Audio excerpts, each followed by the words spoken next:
سورۃ الواقعہ رکوع نمبر 3 تلاوت. فلا اقسم بمواقع النجوم وانه لقسم لو تعلمون عظيم انه لقرآن كريم في كتاب مكنون لا يمسه الا المطهرون تنزيل من رب العالمين افبهذا الحديث انتم مدهنون وتجعلون رزقكم انكم تكذبون فلولا اذا بلغت الحلقوم وانتم حينئذ تنظرون ونحن اقرب اليه منكم ولكن لا تبصرون فلولا ان كنتم غير مدينين ترجعونها إن كنتم صادقين فأما إن كان من المقربين فروح وريحان وجنة نعيم وأما إن كان من أصحاب اليمين فسلام لك من أصحاب اليمين وأما إن كان من المكذبين الضالين فنزل من حميم وتسلية جحيم إن هذا لهو حق اليقين فسبح باسم ربك العظيم. سورہ الواقعہ رکوع نمبر 3 ترجمہ کنز الایمان. تو مجھے قسم ہے ان جگہوں کی جہاں تارے ڈوبتے ہیں اور تم سمجھو تو یہ بڑی قسم ہے. بے شک یہ عزت والا قرآن ہے، بے شک یہ عزت والا قرآن ہے، محفوظ نوشتہ میں، اسے نہ چھوئیں مگر باوضو، اتارا ہوا ہے سارے جہان کے رب کا. تو کیا اس بات میں تم سستی کرتے ہو اور اپنا حصہ یہ رکھتے ہو کہ جھٹلاتے ہو؟ پھر کیوں نہ ہو جب جان گلے تک پہنچے اور تم اس وقت دیکھ رہے ہو اور ہم اس کے زیادہ پاس ہیں تم سے مگر تمہیں نگاہ نہیں. تو کیوں نہ ہوا اگر تمہیں بدلہ ملنا نہیں کہ اسے لوٹا لاتے اگر تم سچے ہو. پھر وہ مرنے والا اگر مقربوں میں سے ہے تو راحت ہے اور پھول اور چین کے باغ، اور اگر دہنی طرف والوں میں سے ہو تو اے محبوب تم پر سلام ہو دہنی طرف والوں سے، اور اگر جھٹلانے والے گمراہوں میں سے ہو تو اس کی مہمانی کھولتا پانی اور بھڑکتی آگ میں دسانا، اور یہ بے شک اعلیٰ درجہ کی یقینی بات ہے. تو اے محبوب تم اپنے عظمت والے رب کے نام کی پاکی بولو. سورۃ الواقعہ رکوع نمبر 3 تفسیر. ناظرین اور ناظرات، سامعین اور سامعات، یہ آخری رکوع ہے سورہ واقعہ کا.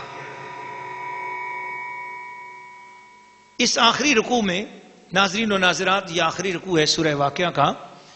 اس آخری رکوع میں جو قسم اٹھا کر بات کی گئی وہ قرآن کی عظمت کے لیے. سبحان اللہ.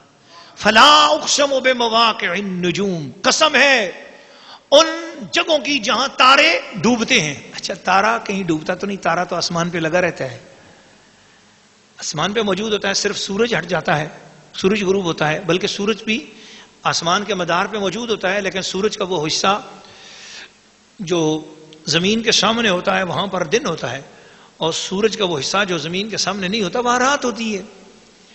اب بات یہ ہے کہ پھر یہ تارے کہاں ڈوبتے ہیں، تاروں کے ڈوبنے کی کیا جگہ ہے، یہ کیا قسم ہے؟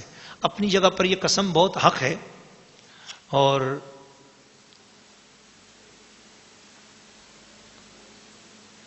لیکن اس کی جو ایک تفسیر صوفیانہ میں نے حضرت حکیم الامت مفتی احمد یار خان نعیمی گجراتی رحمۃ اللہ تعالی علیہ کی تصریحات میں سے پڑھی ہے، وہ یہ ہے کہ دراصل یہاں ستارہ جس طرح ون نجم کہہ کر تو اس سے مراد حضور ہیں، تو یہاں ان نجم سے مراد بھی النجوم. فلا اقسم بمواقع النجوم سے مراد یا تو انبیاء کرام کے مزارات ہیں یا اولیاء اللہ کے مزارات ہیں جن کی قسم اٹھائی جا رہی ہے کہ فلا اقسم بمواقع النجوم، قسم ہے ان انبیاء کی جو ستاروں کی طرح ہیں اور اپنے مزارات کے اندر جو ہے نا وہ وصال فرما کر اپنے مزارات نشین ہو گئے ہیں.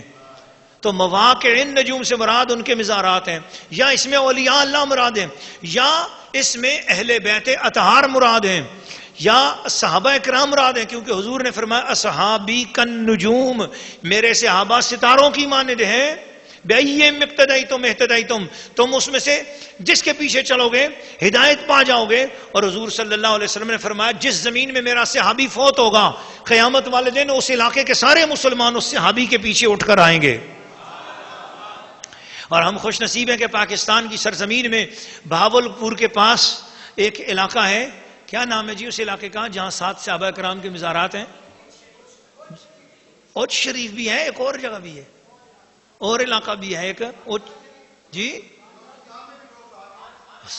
ماشاء اللہ، خانقاہ شریف بلوچستان بھی ماشاء اللہ۔ ہمارا ملک پاکستان کتنا خوش نصیب ہے، کتنے ہم خوش نصیب ہیں، کتنا پیارا ملک ہے یہ ہمارا کہ جناب سیالکوٹ میں انبیاء کے مزارات بھی ہیں، بلوچستان میں اوچ شریف میں، اور بہاولپور خانقاہ شریف میں الحمدللہ خانقاہ شریف میں 7 صحابہ کرام ہیں جو حضرت مولا علی پاک کے دوست ہیں، ان کے مزارات ہیں ماشاء اللہ جی۔ مکلی قبرستان میں بھی روایت ہے کہ وہاں پر بھی صحابہ کرام کے مزارات ہیں ماشاءاللہ الحمدللہ۔ تو ان مزارات کی قسم اٹھائی گئی کہ وہ مزارات جن کے اندر اولیاء اللہ ہیں، صحابہ کرام ہیں، جن کے اندر انبیاء ہیں، ان مزارات کی قسم ہے۔ یہ قسم اٹھا کر فرمایا وَإِنَّهُ لَقَسَمٌ لَوْ تَعْلَمُونَ عَظِيمٌ، سنو اگر تم جانو اور غور کرو تو یہ ایک بہت بڑی قسم ہے۔ سبحان اللہ۔ وہ ان کے مزاروں کی قسمیں اٹھا رہا ہے، اور جن کے دلوں پہ پردہ ہے وہ مزاروں پہ جانے سے منع کر رہے ہیں جی۔ اب یہ تو بات ہے اپنی اپنی سمجھ کی۔ قرآن، میں نے کہا نا قرآن تب بولتا ہے، قرآن تب فیض دیتا ہے جب قرآن والے رسول سے تعلق ہو جائے، محبت ہو جائے، رشتہ ناتا ہو جائے جی۔ ہاں یہ بات چل پڑی تھی ستاروں کی تو مجھے اعلیٰ حضرت کا ایک شعر بھی یاد آ گیا کہ اہل سنت کا ہے بیڑا پار کہ اصحاب رسول نجم ہیں اور ناؤ ہے عطرت رسول اللہ کی۔ الحمدللہ اہل سنت و جماعت کا بیڑا پار ہے کہ ہمارے لیے ستارے صحابہ کرام ہیں، آسمان نبوت پہ وہ چمک رہے ہیں، اور دنیا کے سمندر میں سے ہم گزرنا چاہ رہے ہیں تو کشتی ہمیں اہل بیت اطہار کی ملی ہوئی ہے۔ حضور نے فرمایا میری اہل بیت کی مثال نوح علیہ السلام کی کشتی کی طرح ہے، جس نے اس کشتی کا دامن تھام لیا وہ بچ گیا، اور جو کشتی سے ہٹ گیا وہ برباد ہو گیا۔ لوگوں آل رسول کے ساتھ بھی لگ جاؤ، صحابہ کی بھی ادب کرو، صحابہ کا ادب کرو گے تو منزل مل جائے گی، اور آل رسول کا ادب کرو گے تو غرق ہونے سے بچ جاؤ گے اور کنارہ مل جائے گا۔ انہ لقرآن کریم، یہ ہے اللہ کا پاک کلام، قرآن عزت والا، فی کتاب مکنون، محفوظ نفیشتے میں چھپا ہوا ہے۔ تو پتہ چلا اب یہاں سے بہت بڑی لمبی تفسیر کی وجہ سے میں اس طرف نہیں جاتا۔ قرآن کی 2 قسمیں ہیں، ایک قرآن کلام نفسی ہے، ایک قرآن کلام لفظی ہے۔ یہ جو ہمارے سامنے رکھا ہوا ہے یہ کلام لفظی ہے، اس میں غلطی ہو سکتی ہے، یہ پھٹ سکتا ہے، آگ لگ سکتی ہے، اس کے ساتھ حادثے ہو سکتے ہیں، کیوں یہ کلام لفظی ہے۔ اور جس کی حفاظت کا ذمہ لیا گیا تھا وہ کلام پاک ہے جو کلام نفسی ہے۔ کلام نفسی وہ کلام ہے جو حضور کے دل پر نازل ہوا، وہ صحابیوں کے سینوں میں ہے، وہ کلام ہے جو امت کے سینوں میں ہے، وہ حافظوں کے سینے میں ہے، وہ جو سینے میں آ جاتا ہے نا اس کلام کی حفاظت کی بات ہے، اور وہ کلام نفسی ہے۔ اور پھر کیا بات ہے، غور کرنا ذرا، کلام نفسی حضور پر نازل ہوا، حضور نے اسے لکھا، جو چمڑوں پر لکھا، تختی پر لکھا، کاغذ پہ لکھا، تاج کمپنی نے چھاپا، یہ کلام لفظی ہے، کلام لفظی ہے۔ یہ کلام لفظی کی اتنی بڑی شان ہے کہ اس کے ساتھ جو جلد لگ جائے وہ بے مثل و بے مثال اس کا ادب ہے، جو کاغذ لگ جائے اس کاغذ کا ادب ہے، ہم اس کو چومتے ہیں اور آنکھوں سے لگاتے ہیں۔ اس کلام لفظی کی یہ شان ہے، اس کلام لفظی کی یہ شان ہے، اس کو کہتے ہیں چھلکا۔ اور اصل کلام کون سا ہے؟ وہ جو سینہ مصطفیٰ میں ہے۔ چھلکے کی اتنی عزت ہے، چھلکے کا اتنا احترام ہے، چھلکے کی اتنی تعظیم ہے، چھلکے کی اتنی برکات ہیں، چھلکے کی اتنی کرامات ہیں، تو وہ جو سینہ مصطفیٰ کے اندر اصل قرآن ہے، روح قرآن ہے، نور قرآن ہے، اس کی تابانیوں کا عالم کیا ہوگا؟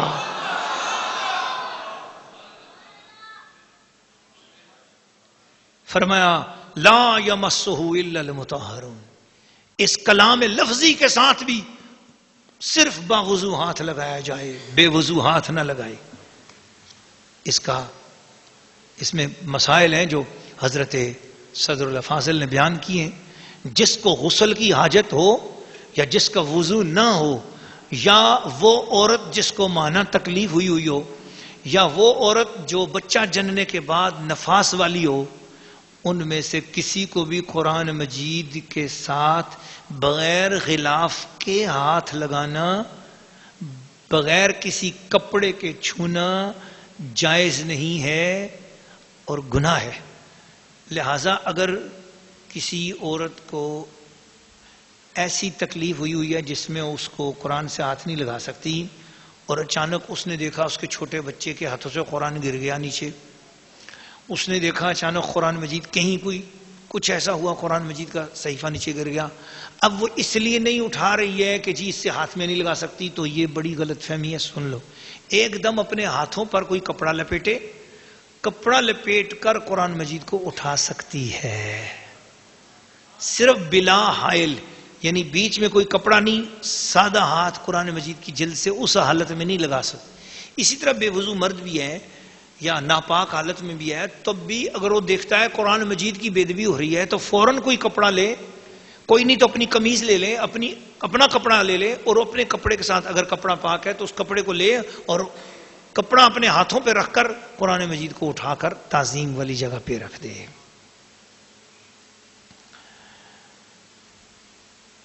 بے وضو ہو بندہ، غسل واجب نہ ہو، اگر اس کو قرآن یاد ہے تو وہ اس حالت میں بھی قرآن مجید پڑھنا چاہے تو پڑھ سکتا ہے۔ بے وضو ہو لیکن غسل واجب نہ ہو، صرف یہ کہ اس کو قرآن یاد ہے، زبانی یاد ہے، تو وہ پڑھ سکتا ہے، جائز ہے۔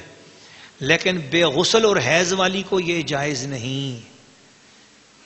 اگر حیض والی معلمہ ہے، مبلغہ ہے، تقریر کرتی ہے، درس دیتی ہے یا پڑھاتی ہے، اس کے لیے شریعت نے یہ اجازت رکھی ہے کہ وہ قرآن مجید کو تھوڑا سا اس طریقے سے وقفہ دے کر پڑھے کہ پوری آیت ایک دم نہ پڑھے۔ مثلا جیسے الحمدللہ رب العالمین، یہ آیت ہے میں نے پوری پڑھ دی، لیکن وہ اگر اس نے یہ آیت پڑھانی ہے تو وہ ایسے پڑھائے الحمدللہ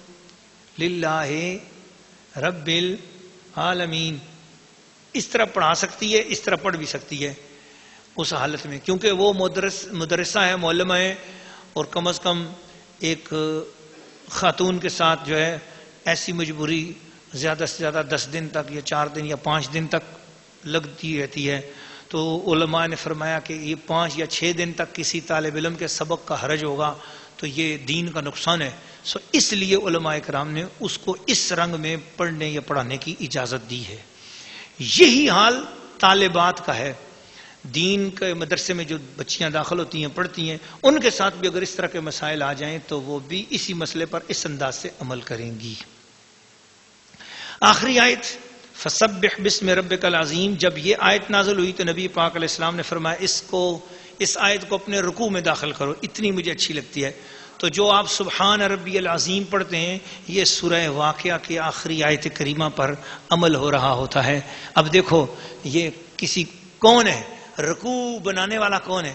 رکوع عبادت اللہ کی ہے، لیکن اس کے اندر تسبیح مقرر حضور نے کی ہے، سبحان اللہ۔ یہ ہے حضور کا مقام اور مرتبہ، سمجھو یہ ذرا اسی بات سے غور کرو۔ سجدہ کیا ہے؟ سجدہ اللہ کی عبادت ہے کہ نہیں ہے؟ اور بھائی سجدہ تو ہے ہی اللہ کی عبادت، نہ کہہ دو نا سبحان اللہ۔ اب غور کرو، ذرا توجہ کرو جو بات عرض کرنا چاہتا ہوں۔ تو سجدے کے اندر پڑھنا کیا ہے؟ جب سورت اعلیٰ اتری، اس کا پہلا کلمہ اترا سبح اسم ربک الاعلیٰ، حضور کو اچھا لگا، فرمایا سجدے کے اندر اس کو داخل کر دو۔ تو سبحان ربی الاعلیٰ یہ ترجمہ ہے سورہ اعلیٰ کی پہلی آیت کا، اور سبحان ربی العظیم یہ ترجمہ ہے سورہ واقعہ کی آخری آیت کا۔ تو پتا چلا کہ سجدہ خدا کا، طریقہ مصطفیٰ کا، رکوع خدا کا، طریقہ مصطفیٰ کا۔